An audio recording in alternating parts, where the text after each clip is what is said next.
Greetings and salutations, one and all. It's good to see you on this hot afternoon. Hopefully the fans will keep you cool enough for the time that you're here, and then you could race home and stick your feet in the pool or do whatever you do to cool off. Have a glass of iced tea or whatever. But in the meantime, thanks for showing up.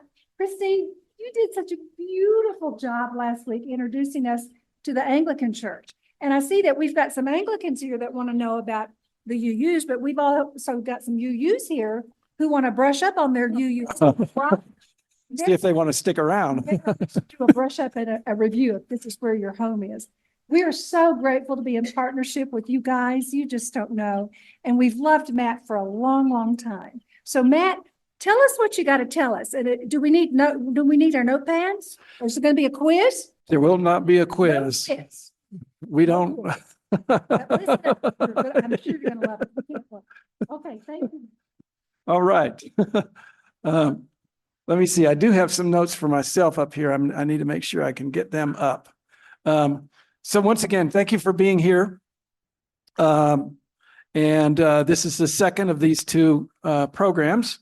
And again, my name is Matt Alspaugh.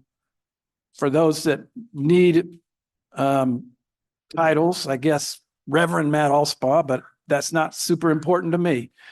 And I wanted to just start out by saying that if at some point you find yourself in Boston, Massachusetts, and you have an extra Sunday available, and you're kind of curious, you might find your way to King's Chapel, which is a historic Unitarian church, one of the oldest. And if you go into that service, you may be quite surprised because it is almost in every way Anglican in form.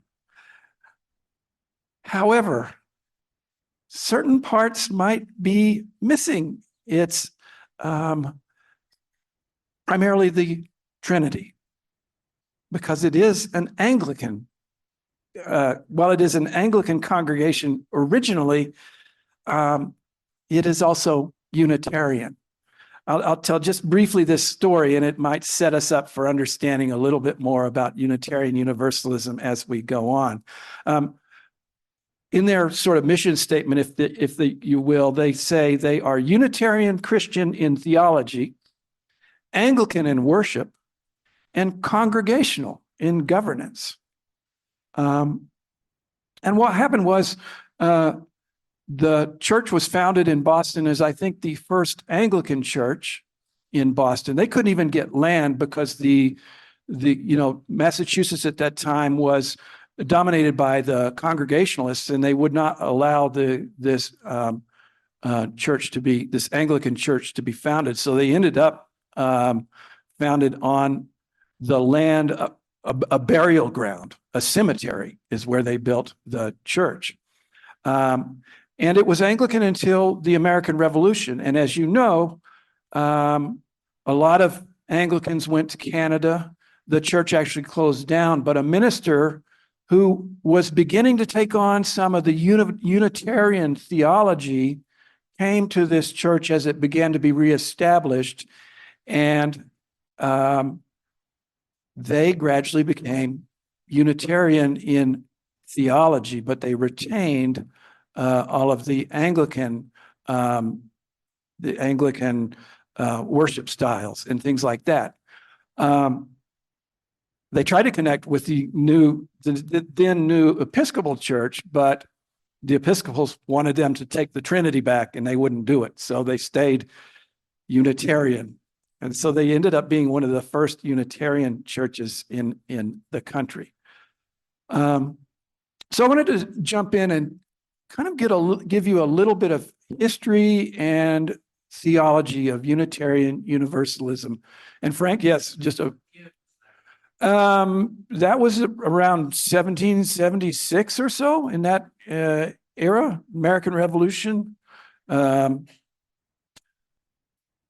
And I'd have to go back and look to get you an exact year on all that stuff. So a little UU history. First off, Unitarians and Universalists were at one time two separate denominations with two separate kind of theological ideas. To kind of sum up in simple words, the Unitarians believed that there was one God, that the idea of Trinity was not biblical, did not make sense to them. And the Universalists believed in universal salvation, that everyone would go to heaven, that a loving God would not condemn anyone to hell for eternity. Those two ideas were considered somewhat heretical in those days, and maybe still for a lot of folks. And so the two groups were kind of on the outs in terms of traditional or Orthodox Christianity. So these two ideas go way back. Universalism, for example, I think the first mention of that idea in Christianity was Origen of Alexandria was a theologian in about the 3rd century after Christ. And he thought a bit about universal salvation as a possibility. And Unitarianism, on the other hand, was promoted most heavily by Arius. And I think you guys know a little bit about the Council of Nicaea in the 4th century. Well, one of the big fights, the big debates in the Council of Nicaea was between the Trinitarians, which was, I think, Athanasius was the proponent of the Trinitarian idea, along with a lot of other folks, versus Arius, who was proposing this Unitarian idea. And they had a multi-day debate. Arius lost. He and a few folks that stuck with him were expelled to some island somewhere, and Trinitarianism became the orthodoxy of the Christian church at that time. So this Orthodox view developed in the Catholic Church in those early centuries. You got to remember that there was, in the first couple of centuries after Jesus' death, there were a lot of different ideas, a lot of different theologies. For some of us, some of the interesting ones are like the Gnostics, but the Coptics and others, with all kinds of different flavors of Christianity. And part of what happened as the Catholic Church got established, and remember that the Catholic Church, there were constant times when the Catholic Church was in the outs in the Roman Empire, and people were, murdered, I'm trying to remember, martyred in the Colosseum and all that sort of stuff. And then they were in the inns, and the other people were martyred, so it was back and forth. And as the Catholic Church developed power, they had to get organized. And part of this organization process was to get a common set of beliefs, and the creeds came together. So the Council of Nicaea was the first of many councils as they developed these kind of Orthodox belief sets or creeds that defined what Christianity was to be about. So views like Unitarianism and Universalism were seen as heretical. Well, here's the interesting thing about that word. The word heretical comes from the Greek word, I'm going to mispronounce this, but it's heretikos, which means to choose. So the whole idea was, you don't get to choose. Here's the religion, believe it, we're done. So when these other ideas popped up from time to time, Unitarianism, one God, Universalism, everybody goes to heaven, they were pretty much seen as heretical and put down. But they did emerge in a big way during the Protestant Reformation. So we're talking, Martin Luther, 1517, he goes and nails his 95 theses, 95 ideas written out on the church door. I guess that's how you publicize things back then. He ended up being a reluctant reformer, leaving the Catholic Church, starting something new. And this caused a whole bunch of new ideas and thinking to emerge. And Unitarianism began to emerge in a lot of different places. In Poland, in Holland, in England, in Transylvania, among others.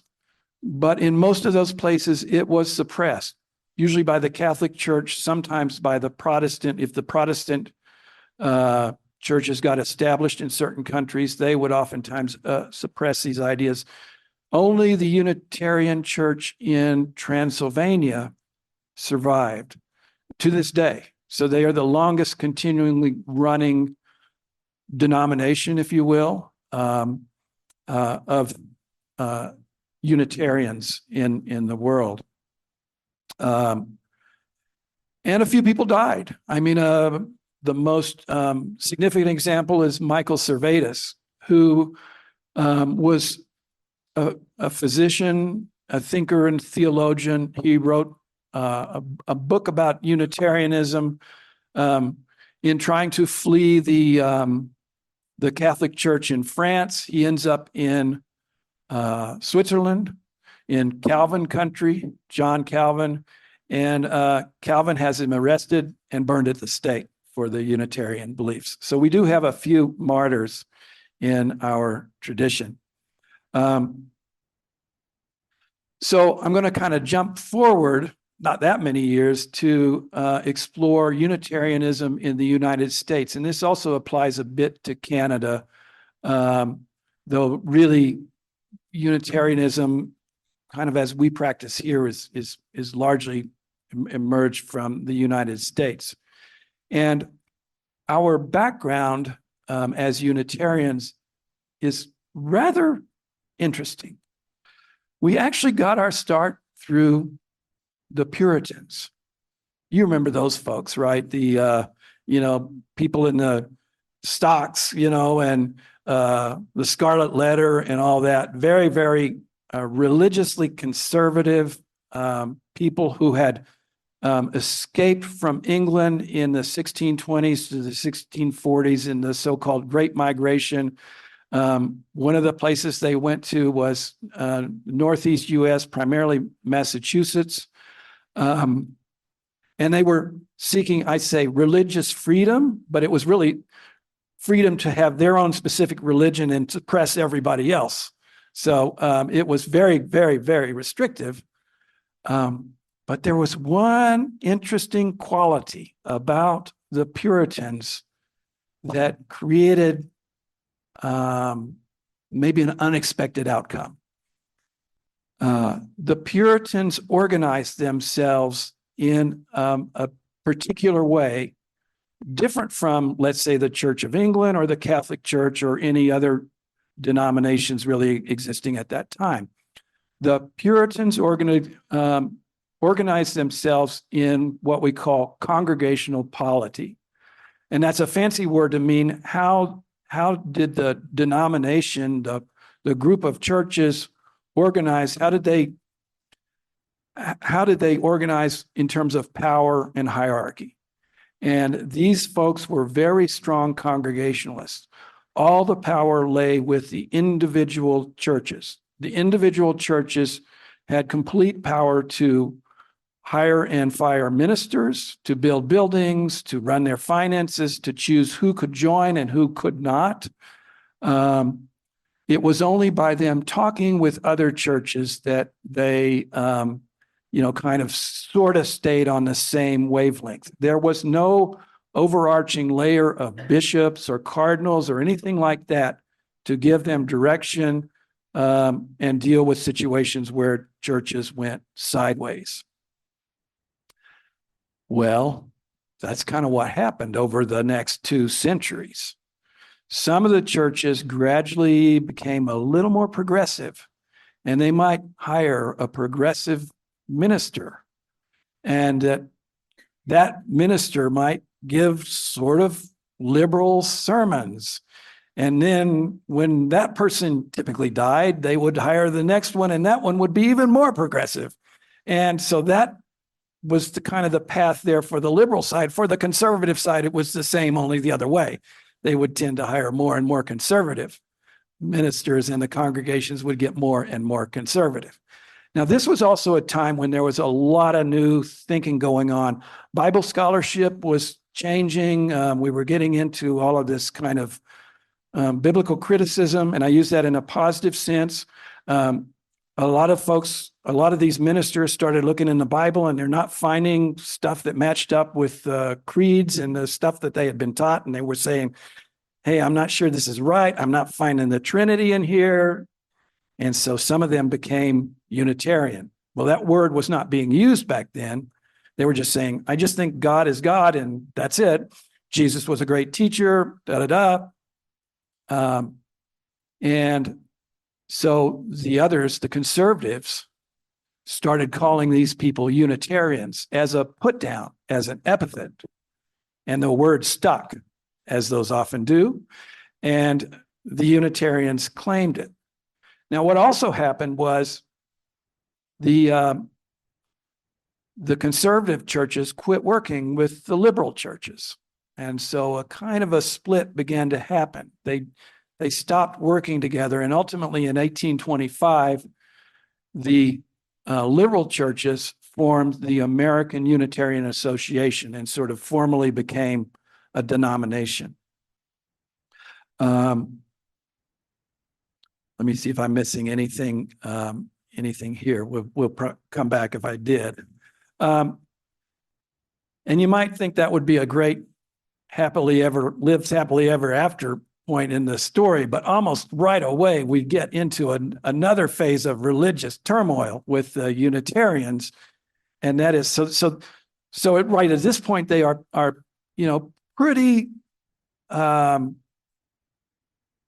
much Protestant Christian. The worship services, all of that would be pretty much Christian in appearance, with the exception of this little detail about Trinity is not part of our scene.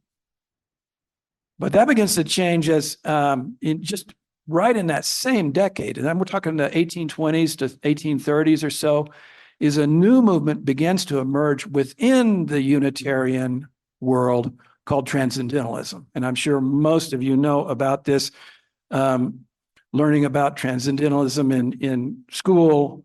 Ralph Waldo Emerson, Henry David Thoreau, Theodore Parker, all of those folks were Unitarian ministers. And then many, many others, Margaret Fuller, Elizabeth Peabody, Bronson, others, creating this kind of a movement that is partly theological, but also partly a lot of other things, literature, philosophical ideas, love of nature, all of these kinds of things are part of this transcendentalist world.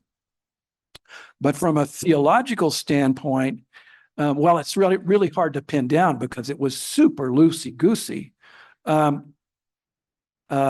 Most of them stood for, the primacy or the faith in the individual person, the belief in the inherent goodness of humanity, and in a sense that God was everywhere and in every person, in everybody's heart. That was part of that essential goodness. More to the point, though, the Transcendentalists were very much seeking to make a better world, so they had a very strong social justice ethic.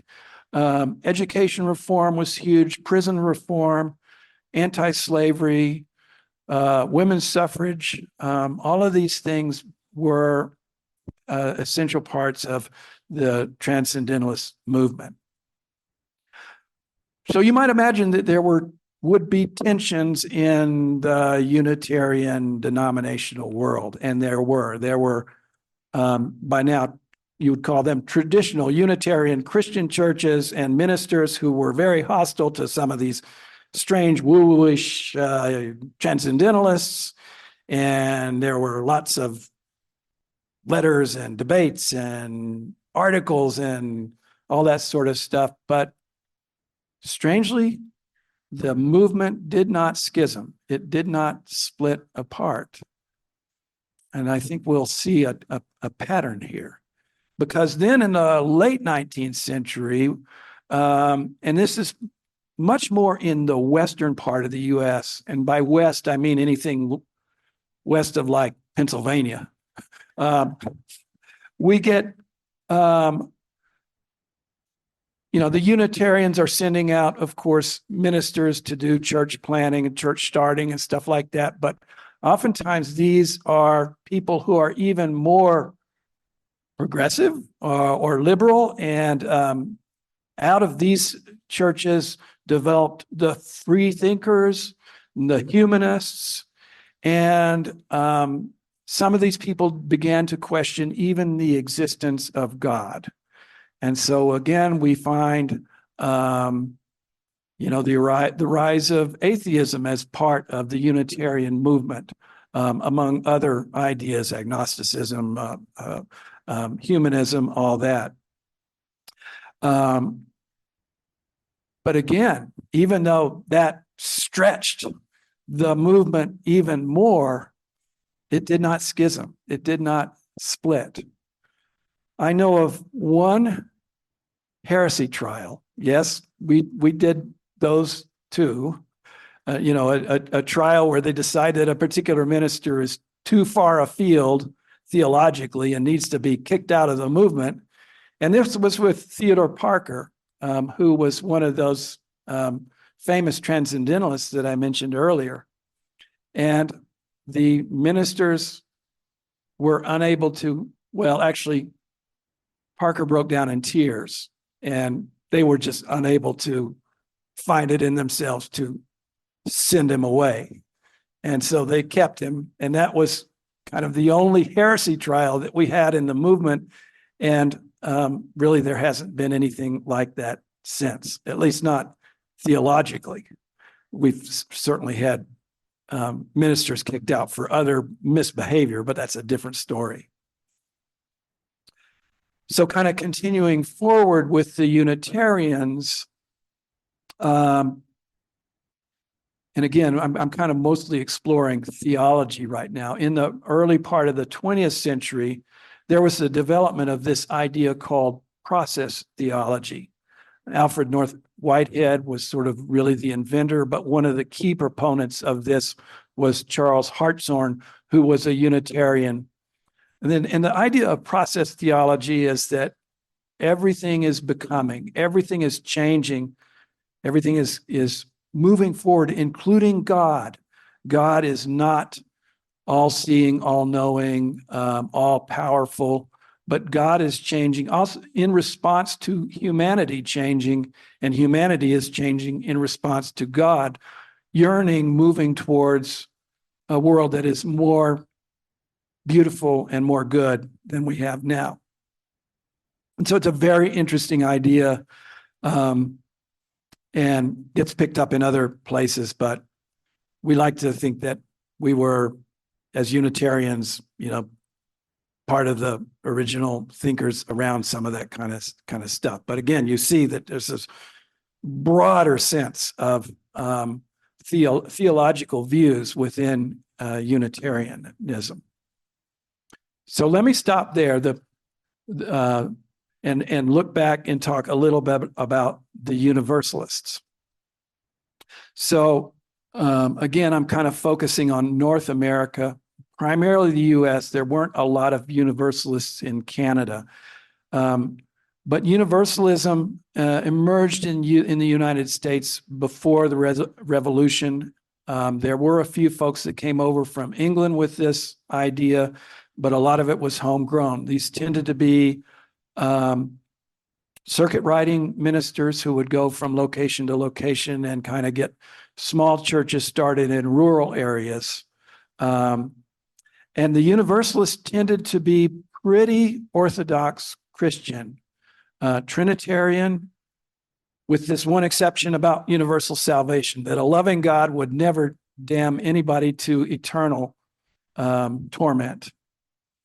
And when you consider that as an alternative to so many other Christian religions where they talked about hellfire and damnation and the fact that pretty much all of you are going to hell, except maybe one or two, and maybe you already know, it was a kind of a nice message. And in fact, although we do not have like census data or, actual good statistics, we believe that Universalism was about the sixth largest religion in the United States in the middle of the 19th century, before the Civil War. But what happened was other Christian denominations, progressive denominations, began to pick up the idea of universalism. Methodism, I think, some Presbyterians, Lutherans, some of the more progressive parts of those movements. And so without this sort of universal selling proposition, that, if that's all that defined them and all these other folks were picking up on the idea, they lost some of their uniqueness in their power. And the other thing that happened was that both the Unitarians and the Universalists were seen by most Christian denominations as too far afield, too heretical. And so they were often excluded from things like the National Council of Churches and other things like that. But the two denominations had begun to work together in the early part of the 20th century, and they became a lot closer after World War II. And they ultimately merged in 1961. Now, I don't know what happened in those merger meetings. I think they spent a whole lot of time talking about theological stuff and sorting things out, but it was too late at night when it came time to try to come up with a new name for the denomination. And so we ended up with this moniker, Unitarian Universalism, which few people seem to be able to remember. And it's just too darn long anyways. So what has happened since 1960? Well, one of the things that's happened, I would say sort of theologically, is that we've become much more welcoming to other ideas that come from other, I would say perhaps non-Western religions, Hinduism, Buddhism, Judaism, neo-paganism, all of these. There have been oftentimes organizations within Unitarian Universalist congregations associated with these kinds of religious views and practices. And quite honestly, many of us identify as sort of hyphenated UUs. I, in some ways, almost identify as a Buddhist UU. I find a lot of Buddhist teachings and practices very, very valuable for my own spiritual development. So if there's anything I hope you taken away from this little historical story, is that there is this huge tolerance for a variety of belief in our movement. There's these old jokes, and oftentimes these things have an element of truth that, if you're a UU, you can believe anything you want, is the line. And while that's not completely true, we don't welcome discriminatory beliefs or violent beliefs or things like that. There is this very wide space for acceptance of different kinds of belief. To kind of add to that, and again, I'm going to introduce another sort of term of the art. You might say that as a religious community, we are this worldly rather than otherworldly. That is to say, our focus tends to be on what's going on in this world here and now, and how do we make this world a better place, rather than being focused on where do we go after we die and who's going and what's that going to be like. That is just not very central to our understanding. we have, yeah, as I mentioned, this broad range from atheist to theist, everything in between, and probably beyond that. Another thing that sets us apart is we have no single scriptural source. We draw from many sources. That's not to say that you may not encounter certain UU congregations that are more traditional and may even use the lectionary and preach from the Bible every Sunday.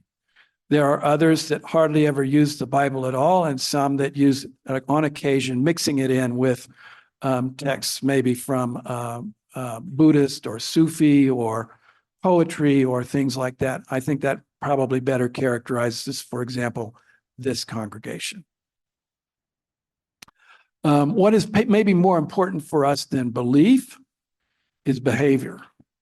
There is an expectation that people who are part of our congregations have tolerance for one another, that we make room for a variety of belief.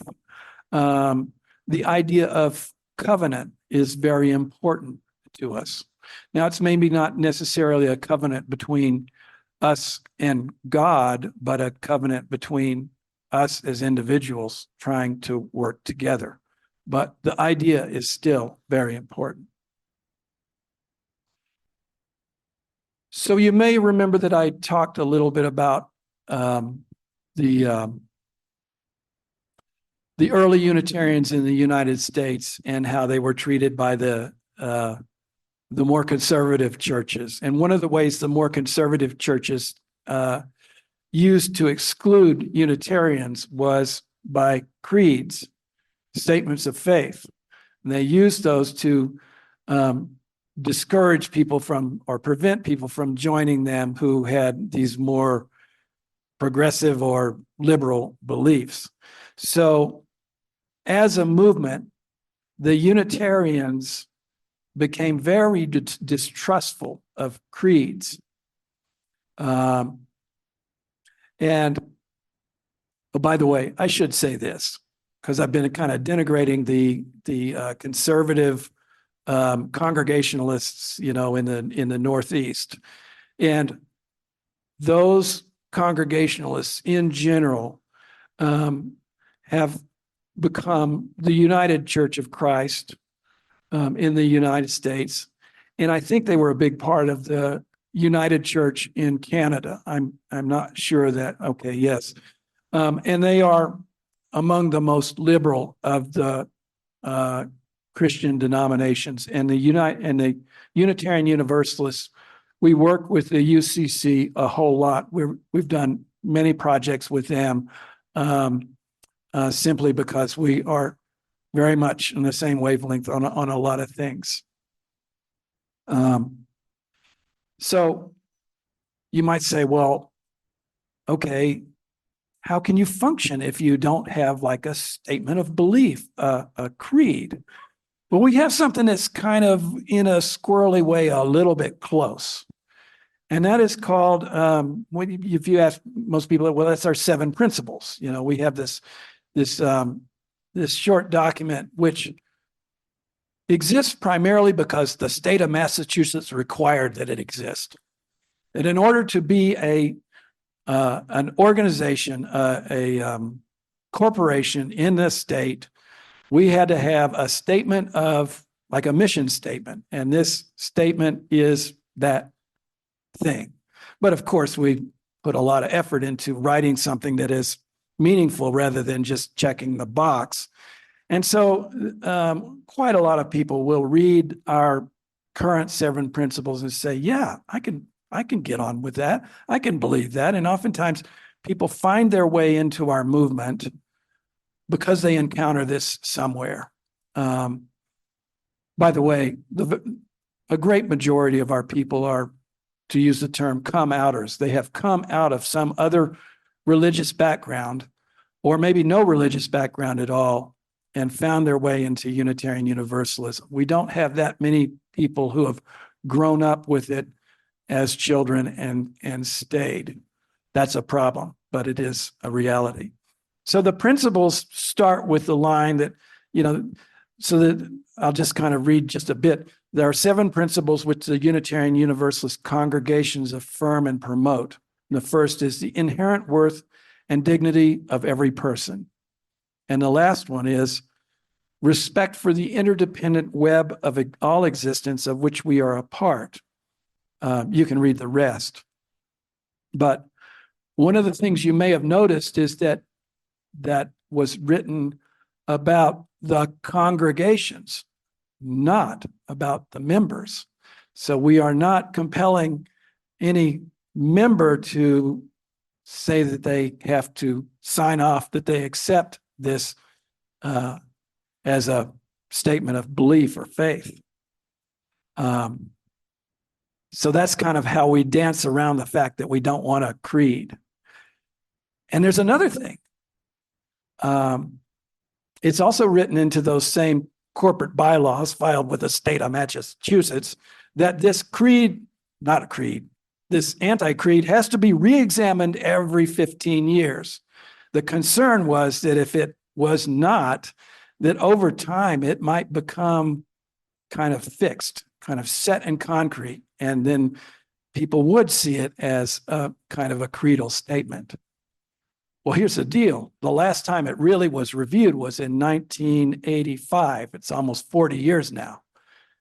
There were some sort of cursory looks in between, but this year, next month, at the end of June is our General Assembly, and they are voting on a complete rewrite of this thing.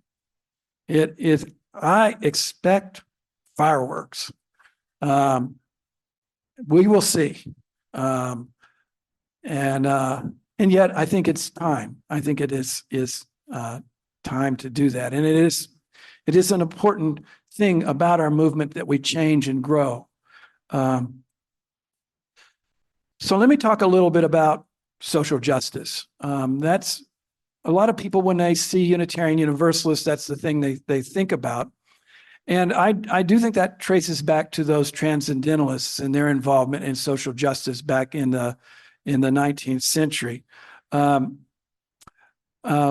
that has continued on, and Unitarian Universalist congregations and the denomination as a whole have been involved in, things as varied, beyond women's suffrage, women's rights, union work, workers' rights, opposition to the Vietnam War, the feminist movement, anti-racism, LGBTQ rights, the environment, climate change, all of these kinds of things we have been involved in.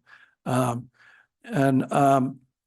tendency is that this movement tends to focus on social change rather than service.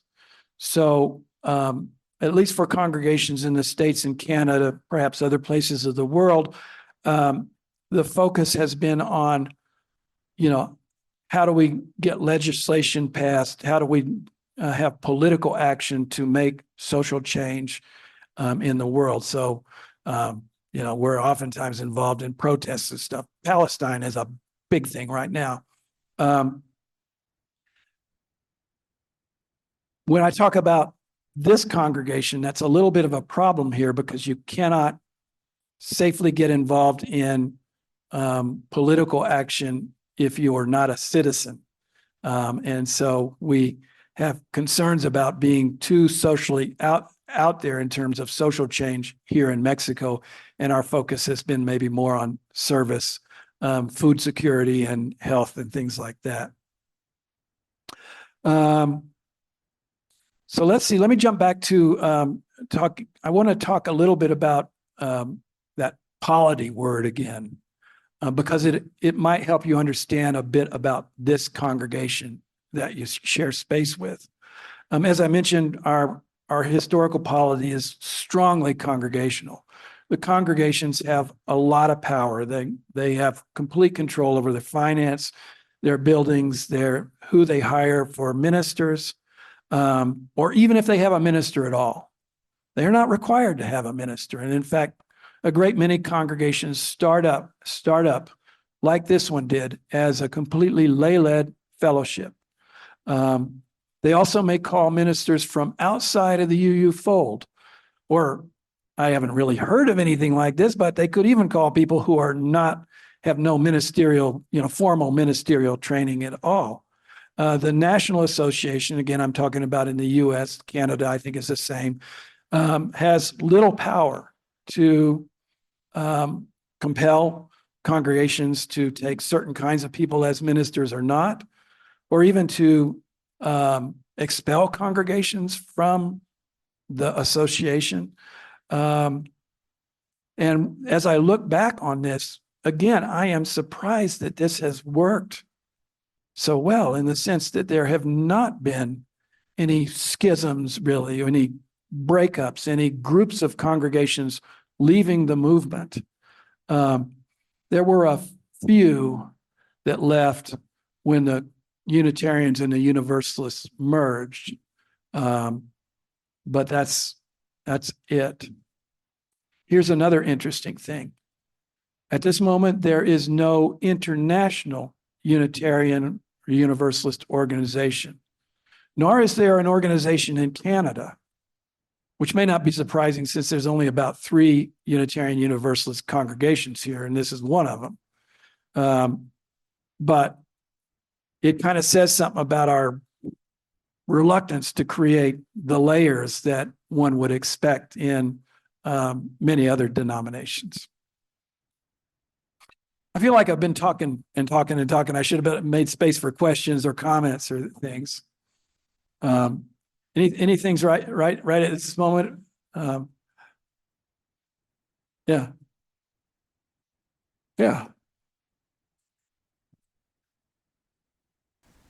Policies from about reincarnation. Do we have any positions about reincarnation? Actually, we don't. And I do know of, a handful of folks that it's core to their own personal beliefs. So, yeah, and we occasionally have somebody speak about that subject, as part of a Sunday service. Yeah. Founding fathers of the United States, how many of the founding fathers do you think were influenced by concepts of unity or the Unitarian Church and Universalist? I know some of them were deists, like Thomas Jefferson, and right. Franklin was an atheist. And I guess what I'm driving at is we've got a big issue in the United States where the political right, as far as and the far right evangelicals, want to become a Christian nation, and they insist that we're a Christian nation. And I don't see that, but I just wondered what your thoughts were. Well, you're absolutely right that I'm going to do that. I'm going to do that. That the founding fathers in the United States, how much were they influenced by Unitarian concepts and beliefs? And Gary noted that many of them were deists, and one of them was an atheist. Thomas Jefferson, we know, was very interested in Unitarianism and actually took a Bible and kind of cut out all of the stuff that he didn't, the Jefferson Bible. And you can still buy copies of that to this day. And Gary's other point was that many conservative and evangelical Christians today, many of whom want to see a theocracy in the United States, and they know the guy who will lead them there. He's in a courtroom right now. But they claim wrongly that all of these early founding fathers were as Christian as they are in the same way, and we know that is quite not true. How many of them were influenced by Unitarianism? As probably some in some way. I mean, the deist idea is, kind of even a different world from the Unitarian idea. If I'm remembering my theology of correctly, the deists sort of believe that God created everything. I mean, I'm simplifying, and then kind of step back from the picture. But again, one God, kind of taking a break, but Jesus might have, brought some wisdom about God, but Jesus was not of God. Okay, let's see. Somebody over here. Well, I'll go with Frank, and then I'll go with you.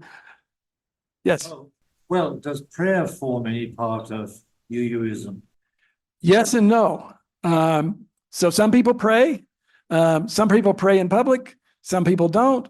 Some people, I'm going to say for myself, I tend to, with this church, my thing is more about meditation. I oftentimes lead a meditation. Other people do pray and include prayer as an essential part of the worship service. Yes. Is there a basic philosophy, or perhaps a set of philosophies or philosophers that are sort of promoted or condoned? Is there a basic philosophy? Could you I would say, is there a basic philosophy or set of philosophies that are condoned? And I would have to say almost no. And I say almost because there are certain, I guess you could call them philosophical ideas. The sense that, we are all of the same source or nature, that we can't say that, oh, because you're a woman, you are therefore inferior to men, or, those kinds of ideas don't find any traction with us. That or racism, things like that. Yeah, I'm going to dig myself in a deep hole if I try to go further beyond that. You can tell how loose we are about some of this kind of stuff. Let me go into the back here and now come back. Yes. This question might be a little bit unwieldy for this group, but in the condition that we have quantum physics essentially explaining that the material world itself, the world of the here and now, us, the room, everything in it, actually recedes back into a quantum fields. Yep. One of the ideas I'm finding very interesting now is discussions around panpsychism. Sure. Which is basically to say, okay, let's start with the idea that sentience is in the mix a priori right from the beginning. Sure. Now that opens up to my question that when you're looking at a very big canvas such as that, my question is, doesn't that also become a area of the here and now? Sure could be. It's part of the here and now. And so that's my question is to you, to the extent that you might want to get into it, doesn't that usher in, again, a new big canvas that integrates scientific insights and absolutely has scope for integration of our full heritage of theological, the rich heritage of theological ideas. So I'll stop there. Okay. And let me see if I can try to summarize that, because it is a very interesting point of view. So if we are materialists or physicalists and believe that, the scientific world has explained a lot about how the world, the universe works in terms of fields and waves, quantum fields, all that sort of stuff. Is there the possibility that there may be this other layer, maybe a panpsychic layer, that these things in existence may also have consciousness, perhaps, is another field. I'm kind of projecting a little bit, but could these ideas be possible? And I would say, yeah, it's possible. And why not consider them if it's, if it's something you want to explore? We don't want to get in the way of that. But let me take a step back and say that perhaps one of the things that in this huge mix of melange of theological ideas that exist within this Unitarian Universalist movement, the question that many of us would ask is, well, where does this take you? How does this idea that you have take you in terms of how you live your life and interact with your fellow humans and the world? And if it takes you in a good direction, that you are living kindly with people and treating them well and treating the world well, then great, that's fantastic. If it goes somewhere else, you might want to take another look. That's when we get into some interesting debates. Okay, and I'll take one more question from Frank because he's a neighbor, and then we'll get back to some other stuff. An observation, all right. It seems to me that UUism is a double-barreled denomination. Yes. That a person starts at Sunday school at some religious denomination, travels through life, starts to think, and the thinking leads them to UU. That happens. I mean, is that sort of the path of which a UU person travels? I would say that an awful lot of our folks have traveled that kind of path. They have come out of something else, as opposed to growing up as a Unitarian Universalist. And that's that part's an unfortunate thing. We oftentimes don't keep our children. They go off and either become nothing at all, most of them, or they might go and find some other tradition. Oftentimes they may be looking for a faith tradition that has practices that feel more meaningful. Sometimes we can be a little bit too much in our heads, and some people are looking for something much more heart motivated. They need a creed. They may need a creed, but that's a head thing.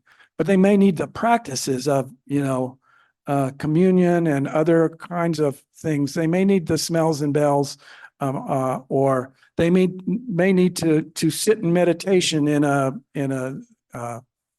ashram or something like that.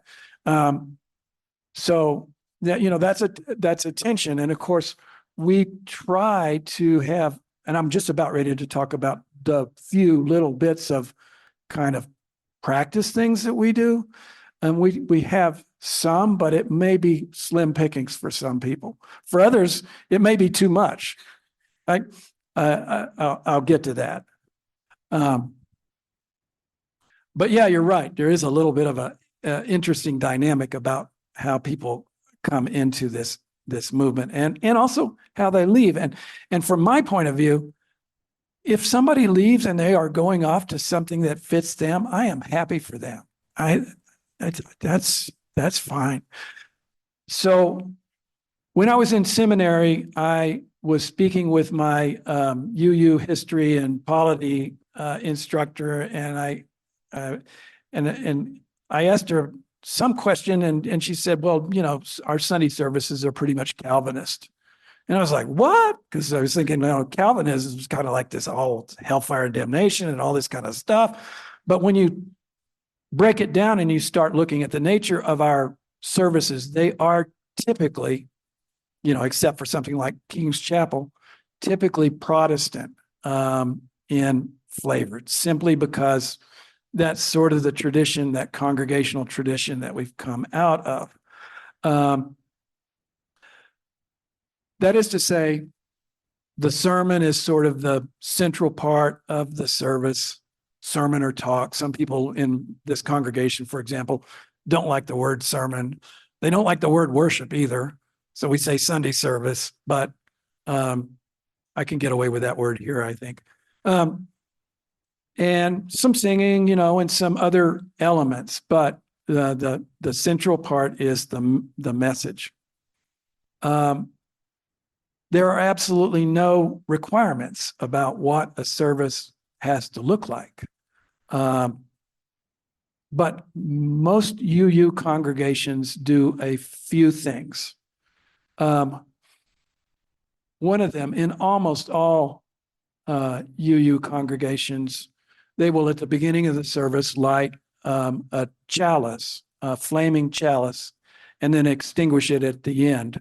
And this sort of represents, at the very least, sort of the opening and closing, but for some of us, it kind of creates the spiritual space, the sacred space that we're trying to create together.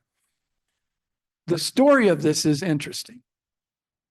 The flaming chalice was originally created as a logo, for documents by the Unitarian Service Committee in World War II. They were working to try to spirit Jews and others out of Nazi-occupied Europe. And they needed a way to communicate to people that they were sort of safe. So in some ways, it was created a little bit like the early Christian fish symbol, which some of you know was a way for Christians to kind of safely communicate to each other that they were in the know. So at some point, and I don't know where, I've never seen any history about this, somebody decided to make an actual flaming chalice and use it in their Sunday service. And it then spread organically. Other people saw it when they visited it. They took it back to their own congregations because it seemed like a cool thing.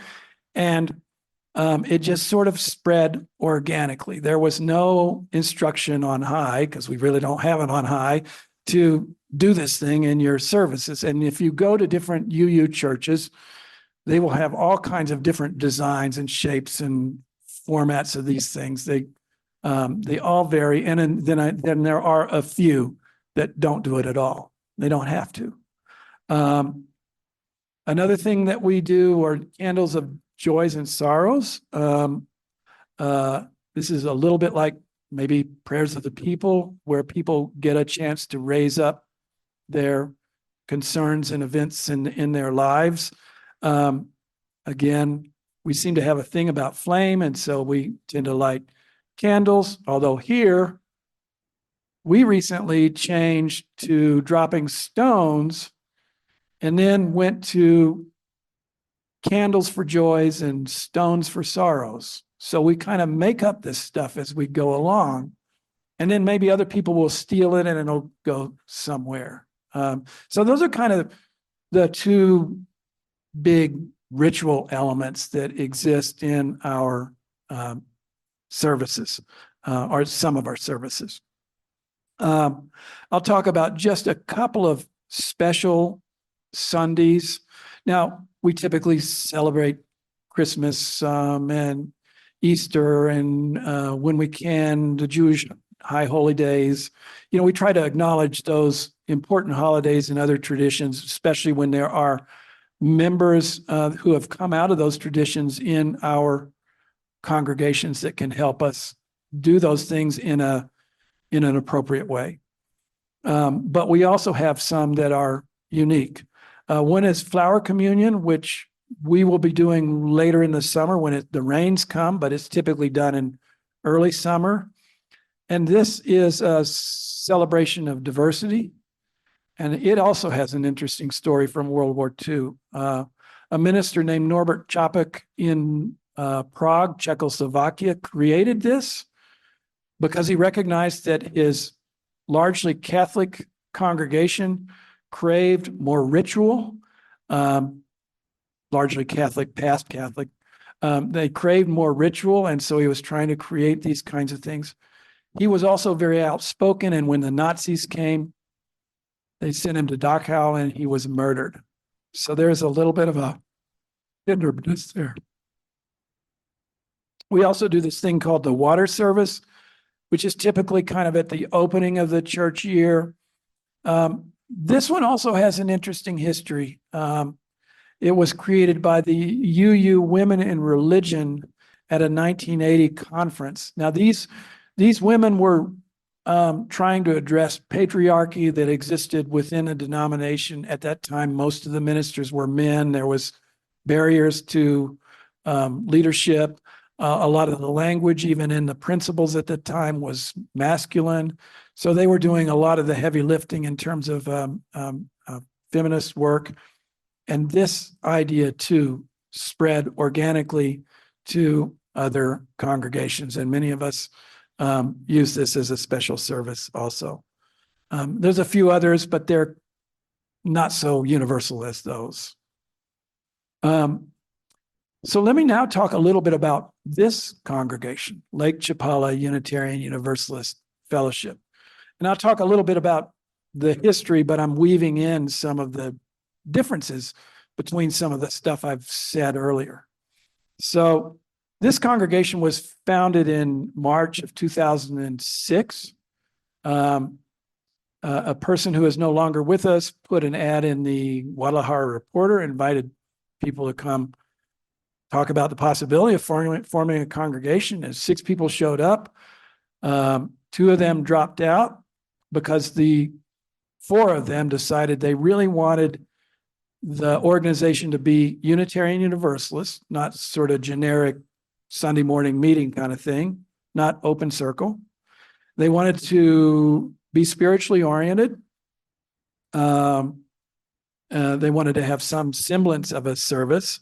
They wanted to meet in a public place, not in somebody's house, which is sometimes how these small groups get started. And they wanted to meet year round. They didn't want to shut down in hot season. What were they thinking? Anyways, for 10 years, the congregation was lay-led with lay programming. Occasionally, they might get a Unitarian Universalist minister who might be coming through on vacation to preach on Sunday, or maybe another minister or leader from some other faith tradition, but largely it was people in the congregation or their friends that they could bring in to talk about various things. This is a very common model for how our smaller congregations get started. I shouldn't say just smaller congregations, because some of them end up growing very large. But typically, to grow beyond a certain point, they do need to employ professionals, professional ministry. And that's what happened here. Is in around 2015, 2016, they decided that they wanted a professional minister, could only afford part-time, but maybe somebody would be dumb enough to come down here, and that was me. They actually were at that time working with a congregation in Houston, the First Unitarian Universalist Church of Houston, which was trying to do some satellite ministry kind of models. And that church helped this congregation find a minister, vet, do some of that sort of stuff and work out some of the details. And so I came down here, and I've been here ever since, 8 years or something like that. I would say that this congregation, perhaps maybe due to the nature of the kind of, we're also a migrant congregation, folks from US, Canada, some from Europe, mostly, not all, but mostly. And I think maybe there's a nature about some of those folks that this congregation has tended to be a little bit more humanist than some of the congregations in the US, especially the ones in the Northeast. So as I noted, there's no Mexican UU organization. So there's not really anybody for us to go to for help. So we kind of scrounge for help and advice anywhere we can get it. So that's a little bit about this congregation and its work. We've moved 6 times. Most of those recent moves have been not by our own choice. And so if there's something that's in the water for Unitarian Universalists here in this congregation, we want to kind of settle down, and we want to have a little bit of control over the long-term location thing. I think we're realizing it doesn't necessarily have to be go build our own building, but some kind of sense of feeling settled would be a good thing. We'll see. This sort of came up at the board retreat, and I'm just acknowledging it now as a thing. So I'm going to stop. That's kind of the end of my probably too long presentation, and take a few more questions if there are some.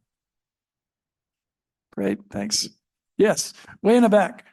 Yeah.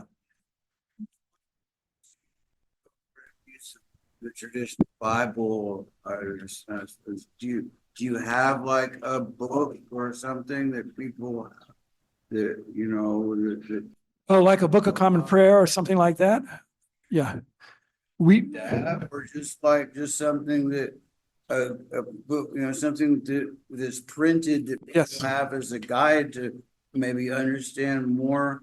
I Right. mentioned like 7 Principles, yes. I Yes, don't know how long that list is, but yeah, how involved it is, but I just Yeah. wanna know if So- anything else. so the question is, do we have like a book, perhaps like if you were to, let me frame it this way, if you were to go into a Unitarian Universalist congregation in the States where they have their own building and they've got chairs like this, you would typically find a hymnal, which also has a selection of readings in the back. Depending on the particular congregation, you might find Bibles, probably not. And these days, a lot of us are projecting stuff on screens, so that's the reason why we don't really have even the hymnal available. Although I will say that there were a few folks in the congregation who were annoyed that they could read music, and they were annoyed that we didn't put the music on the screens.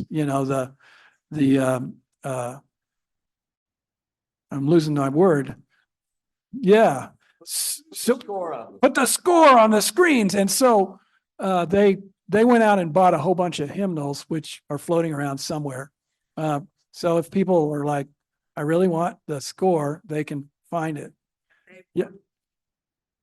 Would they be very different from these type of hymnals? No, very, very, This type of very similar. music? Yes. And in fact, I used to think this was unique to us, but we changed the words of a lot of stuff. But then I've learned that even going back to Luther, a lot of those hymns that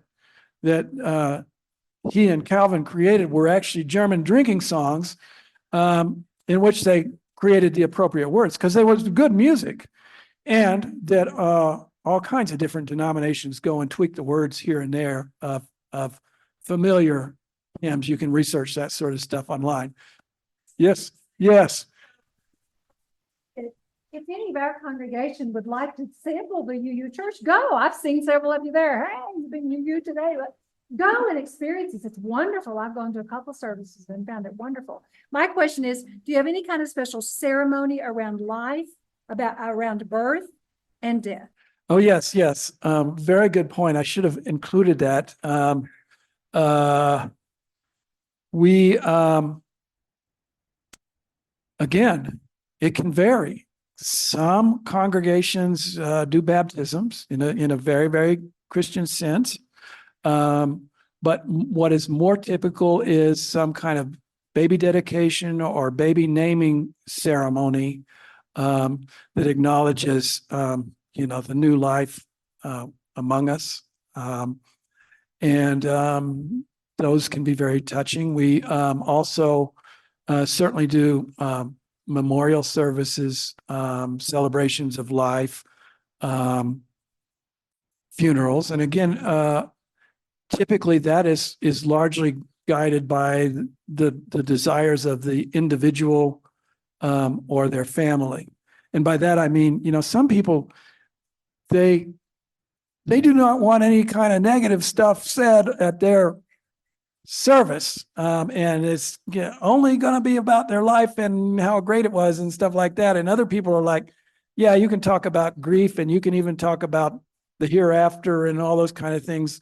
So it varies. That part varies a lot. Marriages, same thing. I'm trying to think if there are other sacraments, I guess is the word I'm looking for. No, we certainly haven't. And I was surprised that I was here in my first year here. There were no memorial services or funerals, but there was a marriage, and I was very delighted that it played out that way. Any other questions or comments? Well, thank you so much for coming down and listening.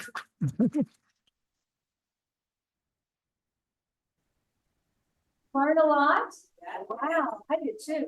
Dee and Christine both did this huge history lesson for us. So thank you for all the research you did. That's helpful to understand how you got to where you are. Yes, To and likewise. that every denomination, every congregation is different. So you can't just project one denomination on another or one church on another. So I'm glad that you talked about some of the uniqueness of this. And I really want to encourage you, come and experience it and see what you think about it. If they move over to your side, if they move over that direction, that's okay. Right? What we want is for people to be happy and knowledge. That's right. So And thank you so much for coming. I counted 34 people here, 18 of them from our church. So that's a Wow. pretty good turnout. that is great. That's fantastic. And I would echo the same thing because I did this. I attended one of your services. Actually, it was Robin's memorial service, which was tell me if I'm wrong about this, but it was a typical service with a memorial component embedded. Yeah. And then a hymn sing at the end. Yeah. It's all the old songs that I knew from when I grew up. A lot of our folks, I don't think knew them. Some folks didn't. Thank you, one and all. Stay cool. Thank you for coming, and thanks for sharing this space with us. We're glad you're here. Well, thanks. Gosh,